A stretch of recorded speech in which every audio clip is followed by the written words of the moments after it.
Hazır mısın? Hazır. Büyük gün geldi. Evet. Hafif aşağı ineceğiz ve tüm dünya değişecek. Ne hissediyorsun? Çok heyecanlı hissediyorum şu an, çok mutluyum. Ya sabah hiç uyuyamadım dün gece zaten hemen. Umarım etkilemiyordur. Yok, etkilenecek. Bir ameliyattan neyse uyuyacaksın. İyi, hadi bakalım o zaman başlıyoruz, tamam? Peki.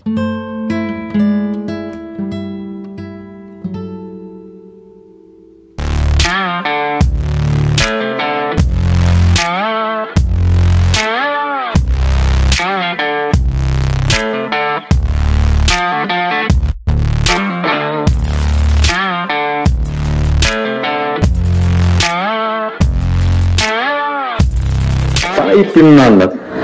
İlk günüm diyorum böyle bir tanesi aslında sabah geldim.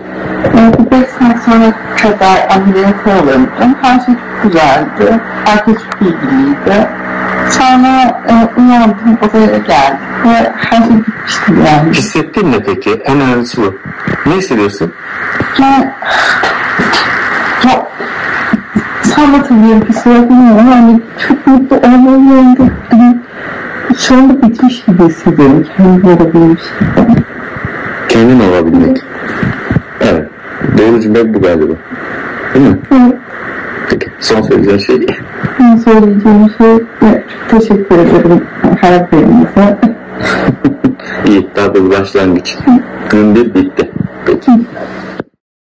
3. Başlayalım. Evet Bilge, hoş geldin tekrar. Nasılsın, iyi misin? Çok iyiyim, siz nasılsınız? Teşekkürler. Bundan 5 ay önce ameliyat öncesinde oturduk. Ne bekliyoruz? Bu noktaya kadar nasıl geldik? Hayat nasıl geçti? Bunlar üzerine sohbet etmiştik. Ondan sonra kısa bir süre sonrasında ameliyatın gerçekleşti. Üzerinden neredeyse 5 ay geçti. Evet, heyecanlı bir 5 aya tamamlamış durumdayız. Sen de çok farklı değişiklikler görüyorum. Çok ciddi kilo vermişsin. Enerji çok bir daha iyi olmuş sanki. Evet, kesinlikle. Peki, ameliyat ilk günden başlayalım. O videoyu çektik, sonra o haftanın sonuna doğru galiba ameliyat olmuştuk. Peki nasıl geçti? Ameliyatın ilk günü nasıldı mesela? Ne düşündün? Ameliyatın ilk günü, ya bütün hastane şeyleri aslında kolaydı diyebilirim. Hani beklediğimden çok daha kolay geçti. Tabii heyecan vardı ilk gün. Çok evet. Ciddi. İnanılmaz heyecanlıydım. İlk o girene kadarki kısım en zor kısmıydı bence. Hani bekliyorum saat kaçta olacak, ne zaman alınacağım. Evet. Sonra odaya geldiler. Yavaş yolculuk başladı. Başladım, evet. Peki sonrasında ameliyatta oldu. Zaten süreci bilmiyorsun. Senin için 1 saniye gibi bir şey oldu, bitti. Kendine geldin, anesteziden çıktın. İlk hissettin ne yani? Böyle çok büyük acılar, ağrılar. Ne hissettin? Korku ne vardı? Susuzluk. Susuzluk. Evet. Bir tek susuzluk diyebilirim. Uzun bir süre uyandırma servisindeyken ne gerçek ne değil anlayamadım zaten. Sadece susadığımı biliyordum. Onun dışındaki her şey gerçek mi değil mi arasında... Ameliyat oldum mu, olacağım mı acaba? Ne bitti? Anladım. Sonra tam kendime geldiğim noktada artık hani gerçekten bitti her şey noktasına geldim. Çok güzeldi. Peki büyük bir ameliyat ama ağrısı büyük müydü? Yani çok büyük ağrılar mı çektin? Ağrı hemen hiç oldu diyemem. Yani genelde çok zorlayıcı ağrı hiç yaşamadım. Yani ağrı kesici de kullanıyordum zaten. Genellikle ağrı kesicinin bir sonraki dozunu almadan böyle 2 saat, 3 saat önce biraz bir ağrı hissi başlıyordu. Yani muhtemelen ağrı kesici dozu, bir sonraki dozunu almasam o zaman bir ağrı belki hissederdim. Ama verilen ağrı kesicilerle ağrı kontrolü son derece kolay geçti. Evet, zorlamadı o açıdan. İyi, güzel. Biz genelde ilk 5 gün sabit tutuyoruz hastalarımızı ve 3. gün ayağa kaldırıyoruz. 3. gün ayağa kalktığın zaman ne hissettin? 3 gün boyunca yapmak sıkıcı bir şey aslında. Evet. Sırt ağrıları falan oluyor belki biraz. Ya çok heyecanlıydım çünkü nasıl ilerleyeceğini bilmiyordum, korkuyordum. Acaba bir şey olur mu, düşer miyim, nasıl olacak? İlk 2 ayağa kalkışım çok güzel geçti. Hatta videosu vardı değil mi? Evet. Tamam, onu da alalım senden.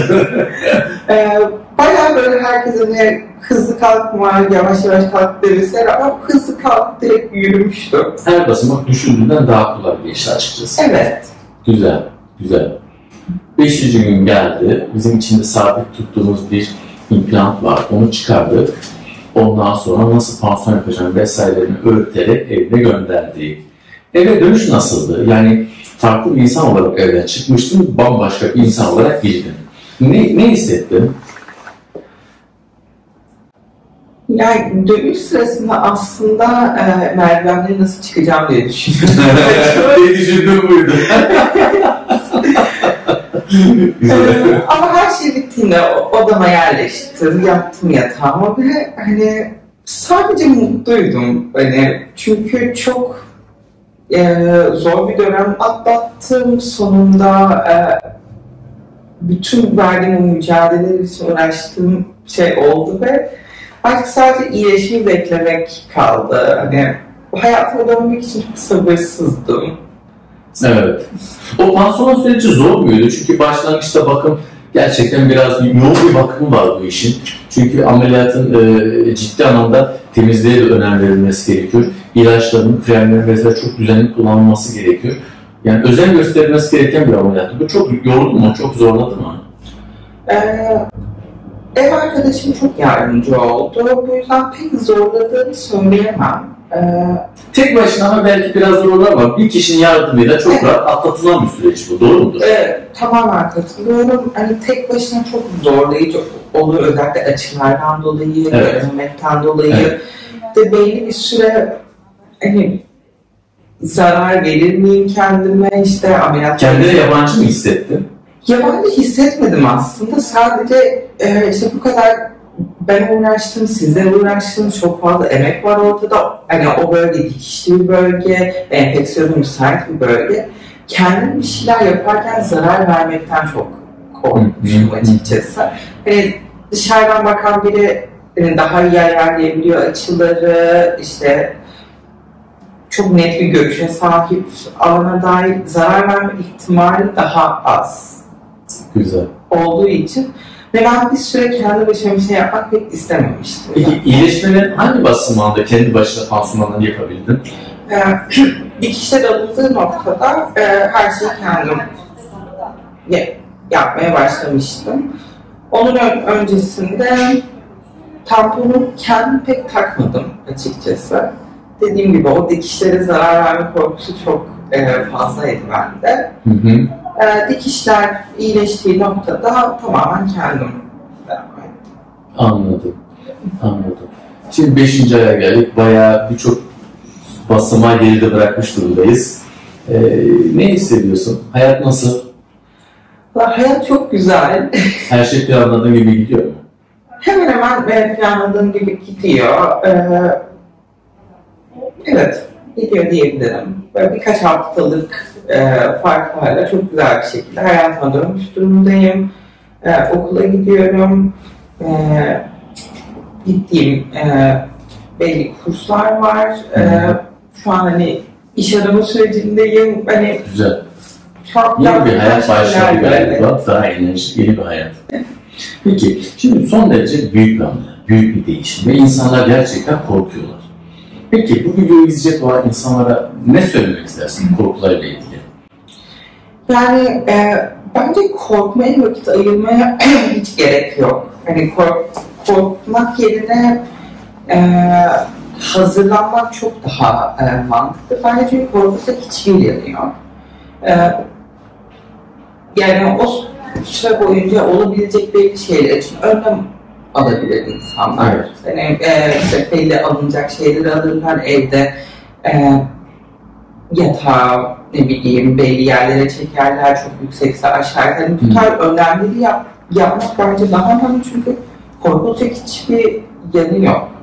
Anladım. Mental olarak ameliyat sürecine hazırlanmak bence çok önemli bu açıdan. Ya şöyle bir durum da var bence. Ne kadar hazır olursan ol, yeterince hazır olmuyorsun gibi geliyor. Bana atladığım bir şeyler oluyor. Ben o kadar çok şey düşünüp planladım ki Sonra o kadar büyük bir şey hiç düşünmediğimi fark ettim ki. Mesela?